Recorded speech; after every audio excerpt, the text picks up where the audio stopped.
రోజు పిల్లలకి లంచ్ బాక్స్లు ఇద్దామని స్కూల్ దగ్గరికి వెళ్ళినాం. ఇంకా బావకి చిన్న పని ఉండి నన్ను స్కూల్ దగ్గర వదిలిపెట్టి బావ అయితే బయటకు వెళ్ళిండు. లంచ్ టైం అయ్యేదాకా నేనైతే స్కూల్లో కూర్చున్నా. ఇంకా పిల్లలు ఎప్పుడెప్పుడు బయటకు వస్తారని వెయిటింగ్ అయితే చేస్తున్నా. ఎందుకంటే చాలా రోజులైంది నేను వెళ్ళక, నేను వస్తాను కూడా వాళ్ళకి తెలీదు, వాళ్ళ డాడీనే వస్తారని అనుకుంటారు. అయితే లంచ్ టైం కాగానే పిల్లలందరూ ఒకటేసారి బయటకు వస్తారు కదా, నేను వాళ్ళని ఎట్లా గుర్తుపట్టాలి, అందరికీ యూనిఫామ్ ఒకేలాగా ఉంటాయని ఆలోచించుకుంటూ కూర్చున్నా.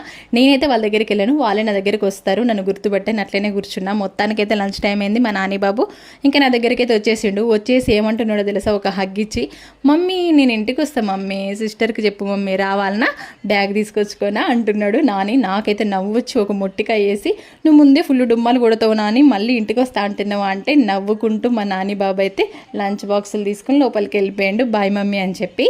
ఇంకా ఇంటికి వచ్చి నేను ఒక బ్లౌజ్ స్టిచ్చింగ్ అయితే చేసిన, ఒక బ్లౌజ్ స్టిచ్చింగ్ చేసి ఇంకొక బ్లౌజ్ హెమ్మింగ్ చేసేసరికి 3:30 అట్లా అయిపోయింది టైం అయితే. ఇంకా మళ్ళీ ఇంట్లో సాయంత్రం పనులు చేసుకొని పిల్లలు వచ్చిన తర్వాత వాళ్ళకి స్నాక్స్ చేసి పెట్టి ఇవన్నీ చేసేసరికి ఈ టైం అయిపోయింది. మళ్ళీ 2 బ్లౌజులు కటింగ్ చేసి పెట్టుకొని ఫ్రెష్ అయిపోయి సంధ్యాదీపం పెట్టుకొని ఇప్పుడు నైట్ డిన్నర్కి వంట రెడీ చేస్తున్నా. ఇవన్నీ అయిన తర్వాత నైట్ 2 బ్లౌజులు అయితే స్టిచ్చింగ్ చేయాలి. అయితే ఈరోజు ఫుల్ వీడియో చూసారా, చూడలేదా? చూడకపోతే ఈ షార్ట్ వీడియో కింద ఫుల్ వీడియో లింక్ ఇస్తా. ఫుల్ వీడియో అయితే ప్రతి ఒక్కరు తప్పకుండా చూడండి. ఓకేనా ఫ్రెండ్స్, బాయ్. మరి వీడియో నచ్చితే లైక్ చేయడం కూడా మర్చిపోవద్దు. Bye bye.